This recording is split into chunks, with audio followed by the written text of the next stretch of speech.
आज हम लोग यूपीपीसीएस का 2022 का क्वेश्चन देखेंगे, ठीक है।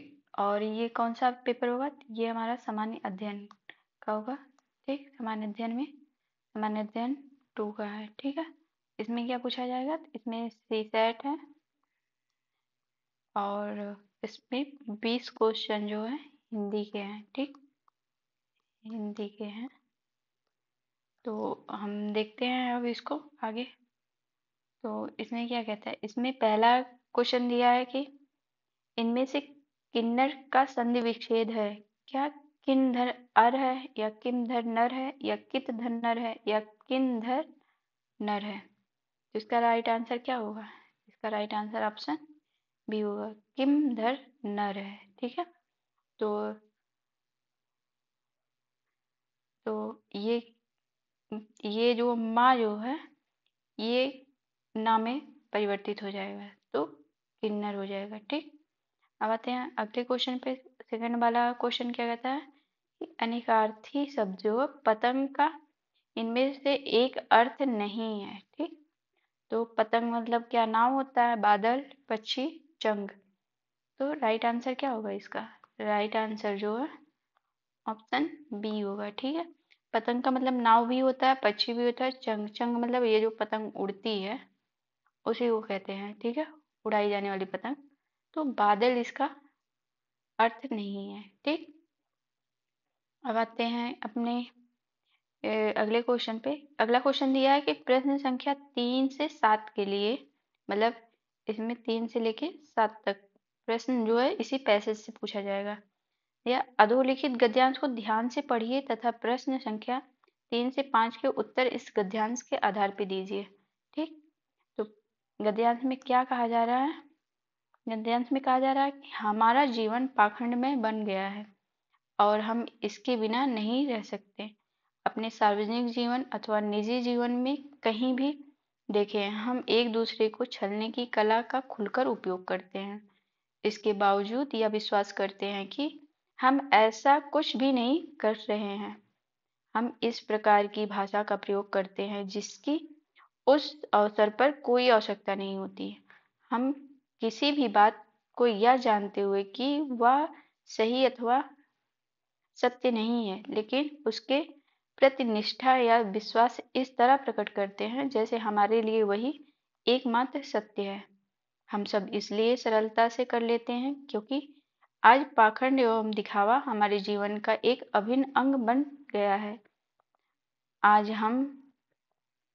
हम में से अधिकांश लोगों की स्थिति मुंह में कुछ और मन में कुछ और वाली बन गई है, ठीक है। ये हमारा पैसेज है। अब हम इसको इसी के बेस पे क्वेश्चन किया हुआ है, तो देखते हैं क्वेश्चन में क्या बोला है। हमारा जीवन एक अभिन्न बन गया है। हमारा जीवन का अभिन्न अंग किसे बना लिया है? तो हमारे जीवन का देखिए, हमारे जीवन का एक अभिन्न अंग बन गया है, तो क्या है ये? पाखंड एवं दिखावा। तो देखते हैं सरलता को, भाषा को, निष्ठा एवं विश्वास को। देखिए लास्ट में दिया है पाखंड और दिखावे को, तो राइट आंसर क्या होगा? राइट आंसर ऑप्शन डी हो जाएगा, ठीक। अब देखते हैं आगे। आगे बोल रहा है कि मुंह में राम बगल में छुरी, इसका अर्थ इनमें से किस वाक्य से पता चलता है? तो इसका किस वाक्य से पता चलेगा? छलने की कला का खुलकर उपयोग करते हैं, नहीं। हमारा जीवन पाखंड में बन गया है और हम इसके बिना नहीं रह सकते, नहीं। मुंह में कुछ और मन में कुछ और। तो इसको 1 मिनट होल्ड रखते हैं। हम इस प्रकार की भाषा का प्रयोग करते हैं जिसकी अक्सर मतलब जिसकी इस अवसर पर कोई आवश्यकता नहीं होती थी, ये भी नहीं है। ऑप्शन सी सही है, ठीक है। मतलब मुंह में कुछ और है और मन में कुछ और चल रहा है, तो उसके लिए प्रयोग किया गया है कि मुंह में राम बगल में छुरी, ठीक। राइट आंसर क्या हो जाएगा? राइट आंसर ऑप्शन सी हो जाएगा। अब देखते हैं अगला क्वेश्चन क्या कहता है। अगला क्वेश्चन कह रहा है कि यह जानते हुए कि बात गलत है हम उसके प्रति निष्ठा क्यों प्रकट करते हैं? क्योंकि आगे ऑप्शन दिया है कि पाखंड और दिखावा हमारे जीवन का अभिन्न अंग बन गया है, या हम दिखावा करना चाहते हैं, या असत्य को सत्य में बदलना चाहते हैं, या दूसरों को छलना चाहते हैं। तो इसका राइट आंसर क्या है? इसका राइट आंसर ऑप्शन बी है, सॉरी ए है। ठीक है, क्योंकि पाखंड और दिखावा हमारे जीवन का अभिन्न अंग बन गया है। यहाँ पे देखिए, अभी पैसेज में लिखा है कि अ, आज पाखंड और दिखावा हमारे जीवन का अभिन्न अंग बन गया है। तो वो क्यों बना है? हम उसके प्रति निष्ठा क्यों प्रकट करते हैं? एक मिनट देखिए, यहाँ पे दिया है कि हम इसलिए इसको सरलता से लिखते हैं क्योंकि आज हमारे यहीं पे कहीं पे दिया हुआ था निष्ठा वाला। हाँ देखिए, लेकिन उसके प्रति निष्ठा या विश्वास इस तरह प्रकट करते हैं जैसे हमारे लिए वही एकमात्र सत्य है। हाँ, हम सब इसलिए सरलता से कर लेते हैं क्योंकि आज पाखंड और दिखावा हमारे जीवन का एक अभिन्न अंग बन गया है। ठीक, तो राइट आंसर क्या हो जाएगा? राइट आंसर ए हो जाएगा। अब इसका पूछा है कि गद्यांश का उपर्युक्त शीर्षक क्या है? ये जो पैसेज दिया हुआ है इसका शीर्षक क्या होगा? निष्ठा एवं विश्वास, पाखंड, आधुनिक जीवन का सत्य, दिखावा, या सार्वजनिक जीवन। तो इसमें देखिए क्या है, किसकी बात ज्यादा की गई? तो इसमें पाखंड की बात ज्यादा की गई है। ठीक है, देखिए पाखंड में यहाँ पे हुआ, फिर पाखंड यहाँ पे हुआ, मतलब ये पूरा पैसेज ही पाखंड के बारे में बात कर रहा है। तो राइट आंसर क्या होगा? राइट आंसर ऑप्शन बी हो जाएगा। ठीक, और 7th नंबर पे पूछा, छलने की कला का हम किस प्रकार उपयोग करते हैं? सरलता से, खुलकर, पूरी निष्ठा से, आवश्यकता अनुसार। तो इसमें देखिएगा, अभी पैसेज में मिला था कि अपने सार्वजनिक जीवन अथवा निजी जीवन में कहीं भी देखें, हम एक दूसरे को छलने की कला का खुलकर उपयोग करते हैं। तो देखिए यहाँ पे दिया हुआ खुलकर, राइट आंसर क्या होगा? तो बी हो जाएगा। अब लिखा है कि निम्नलिखित में से कौन सा वर्ड तालव्य नहीं है? ठीक है, तो है जा, चा, छा और का। तो इसका राइट आंसर क्या होगा? राइट आंसर का होगा।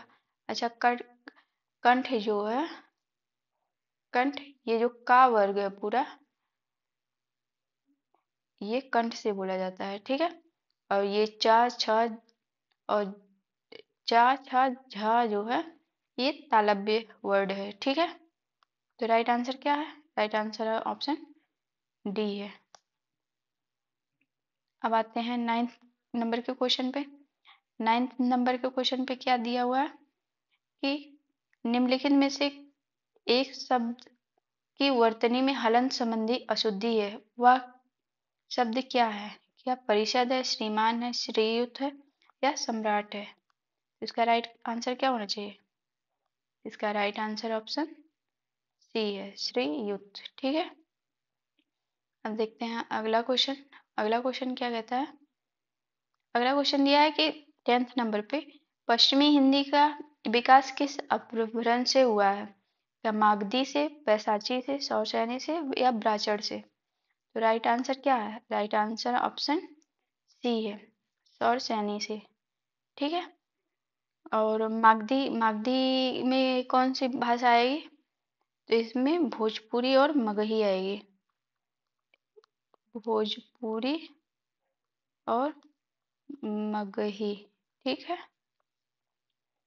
और पैसाची से, तो पैसाची से ये प्राचीन अपभ्रंश मानी जाती है, प्राचीन अपभ्रंश से निकला हुआ है। ठीक है, एक मिनट, प्राचीन अपभ्रंश। ठीक, और जो है सौरसैनी से, तो सौरसेनी से खड़ी बोली, ब्रजभाषा और कन्नौजी। पश्चिमी, सौरसैनी से पश्चिमी हिंदी याद रखेंगे, उसमें ये तीनों आ जाएगी, पश्चिमी हिंदी। ठीक, और इसमें क्या है? तो खड़ी बोली, खड़ी बोली, और फिर ब्रज, ब्रज के बाद बुंदेली। सॉरी कन्नौजी, ठीक है, एक मिनट, कन्नौजी, ठीक। और ब्राचड़ से क्या होगा, तो ब्राचड़ से सिंधी और लहंदा संबंधित है, ठीक है, लहंदा। देखिए आप लोग अगर पिछला सी सेट का वीडियो देखा होगा तो उसमें इस भाषा से संबंधित क्वेश्चन पूछे जा रहे हैं, तो आप लोग जो है इसको ध्यान रखिएगा, ठीक। तो राइट आंसर क्या हो जाएगा इसका, राइट आंसर ऑप्शन सी हो जाएगा, सौरसैनी और ये इसका विकास जो है पश्चिमी हिंदी का विकास सौरसैनी से हुआ है, ठीक है। अब देखते हैं आगे। तो दिया है कि निम्नलिखित में से शुद्ध शब्द है, तो क्या है, लब्ध प्रतिष्ठ होगा या लब्ध प्रतिष्ठित, प्रतिष्ठ, और लब्ध प्रतिष्ठ या लब्ध प्रतिष्ठ, तो इसका राइट आंसर क्या है, इसका राइट आंसर ऑप्शन डी है, ठीक है, लब्ध प्रतिष्ठ होगा। तो इसका मतलब क्या होता है, इसका अर्थ होगा यश प्राप्त करने वाला। ये अब की बार आरओ में भी पूछा गया, कि आरओ की हिंदी में ये क्वेश्चन आया हुआ है, ठीक है, जिन्होंने प्रीवियस ईयर किया होगा उसका सही होगा। अब देखते हैं आगे। तो तत्सम और तद्भव शब्दों का कौन सा योग असंगत है, ठीक, मतलब कौन सा सही नहीं है, तो देखते हैं। चैत्र, चैत, पहला तत्सम होना चाहिए और दूसरा तद्भव। तो देखिए चैत्र का चैत हो गया है, ये ठीक है। छत्र का छत, ये भी सही है, ठीक। ये पत्र का पढ़ दिया हुआ है, ठीक, और चक्र का चक्का दिया हुआ है, तो ये भी सही है। तो क्या सही नहीं है, तो ये सी वाला सही नहीं है, ठीक है, ऑप्शन सी। तो इसमें देखते हैं, ये जो पढ़ है ये गलत क्यों है, तो ये पढ़ जो है ये तद्भव नहीं है, ठीक। अब आगे देखते हैं। तो आगे पूछा है कि निम्नलिखित में से तत्सम शब्द है, तत्सम पूछा है, तो काष्ठ है, आम है, दूध है और हाथ है। तो देखिए इसका राइट आंसर क्या हो जाएगा, इसका राइट आंसर ऑप्शन ए हो जाएगा, काष्ठ। काष्ठ का क्या होगा, काष्ठ का, काष्ठ मतलब लकड़ी होता है, और आम का क्या होगा, आम का आम्र हो जाएगा, ठीक। और दूध का, दूध का दुग्ध हो जाएगा, और हाथ का हस्त हो जाएगा, ठीक। अब आते हैं अगले क्वेश्चन पे। अगला क्वेश्चन में क्या कह रहा है, जिसका उत्तर देकर खंडन किया गया हो, एक मिनट, जिसका उत्तर देकर खंडन किया गया हो, वाक्यांश के लिए एक शब्द क्या होगा, क्या प्रति, प्रत्युच्चार है या प्रत्युत्तर है या प्रत्युक्त है या विवृत है, तो इसका राइट आंसर क्या है, तो प्रतियुक्त होगा, ठीक है, मतलब इसका मतलब है, ठीक। और प्रत्युच्चार मतलब पुनः उच्चारण करना, प्रत्युत्तर मतलब उत्तर देना, और विवृत इसका मतलब व्याख्या से संबंधित है।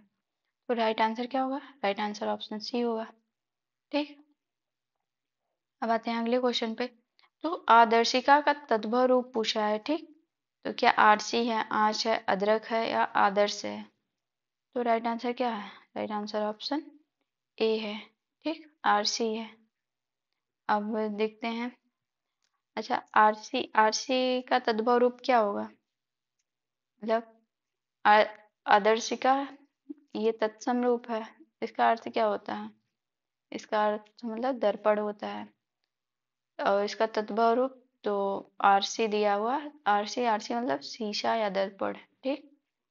अब पूछा है कि इनमें से कौन सा आरण्य शब्द का पर्यायवाची है, आरण्य मतलब क्या होता है, जंगल होता है, ठीक, जंगल। तो कुलीन, कुलीन नहीं होगा, शस्य ये भी नहीं होगा, और आभारी ये भी नहीं होगा।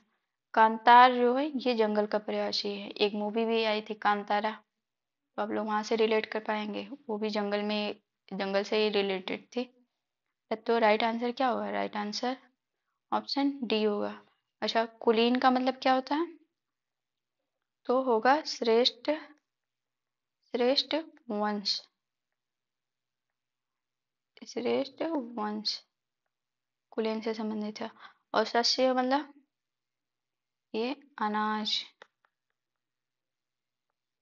और आभारी मतलब, आभारी मतलब कृतज्ञ, कृतज्ञ। कांतार मतलब जंगल हो जाएगा। ठीक, ऑप्शन डी सही है। अब चलते हैं अगले क्वेश्चन पे। अगला क्वेश्चन क्या कहता है कि निम्नलिखित में से प्रेरणार्थक क्रिया क्या है? प्रेरणार्थक क्रिया मतलब जो मतलब प्रेरणा दे के करवाई जाती है, जैसे दिलवाना, चलना, लिखना, जीना। तो ये देखिए सामान्य क्रिया हो गया, लिखना, चलना, जीना।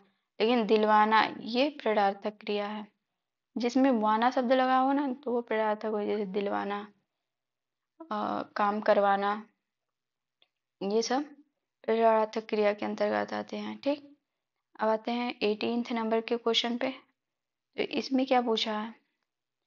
इसमें पूछा है कि निम्नलिखित वाक्यों में से एक शुद्ध वाक्य है, तो हमें फाइंड शुद्ध वाक्य करना है। सरयू नदी का पाट बहुत लंबा है, तो पाट लंबा नहीं चौड़ा होता है। ठीक है, तो ये यहाँ पे गलत हुआ। वह 7वीं कक्षा में पढ़ता है, तो 7वें नहीं होगा, 7वीं होगा। ठीक है, तो 7वीं, वह 7वीं कक्षा में पढ़ता है। कृपया एक गिलास पानी दीजिए। ठीक है, ये तो शुद्ध लग रहा है। जो लोग बाहर जाना चाहते हैं वह जा सकते हैं, तो वह नहीं वे जा सकते हैं। ठीक, राइट आंसर क्या होगा? राइट आंसर ऑप्शन सी हो जाएगा। जो लोग बाहर जाना चाहते हैं वे जा सकते हैं। अब आगे देखते हैं। तो 19 नंबर के क्वेश्चन पे क्या दिया है? दिया है कि इनमें से मुहावरे तथा उसके अर्थ को सुमेल कीजिए तथा सही विकल्प का चयन कीजिए। ठीक, एक तरफ मुहावरा है, दूसरी तरफ अर्थ दिया हुआ।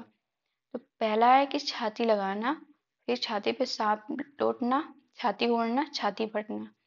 अर्थ दिया प्रसन्नता से फूले ना समाना, बहुत अधिक दुख या वेदना होना, ईर्ष्या के कारण व्यथित होना, या आलिंगन करना। तो देखिए छाती से लगाना ना आलिंगन करना होगा, किसी को गले से लगाना मतलब।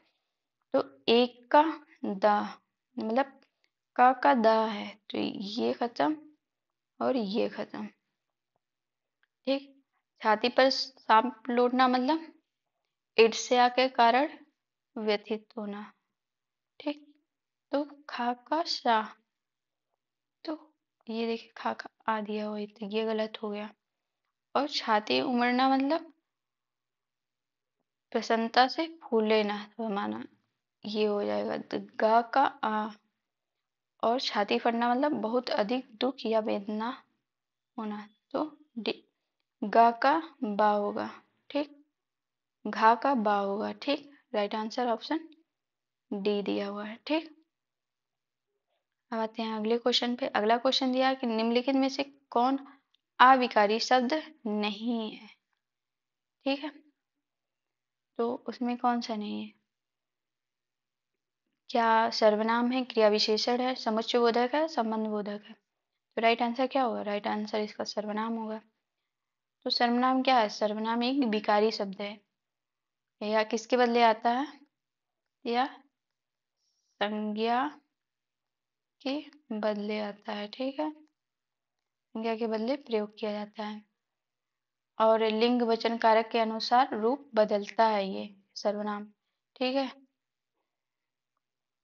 यह विकारी शब्द है, संज्ञा के स्थान पे आता है और लिंग वचन कारक के अनुसार बदलता है। और विशेषण क्या है? तो विशेषण जो है एक अविकारी शब्द है, समुच्चय बोधक भी अविकारी है और संबंध बोधक भी अविकारी है। ठीक, इसमें पूछा अविकारी शब्द नहीं है, तो ऑप्शन ए राइट आंसर होगा। ठीक, अब चलते हैं अगले क्वेश्चन पे। अगला क्वेश्चन क्या कह रहा है? सॉरी, यहाँ पे हमारा 20 क्वेश्चन कंप्लीट होता है।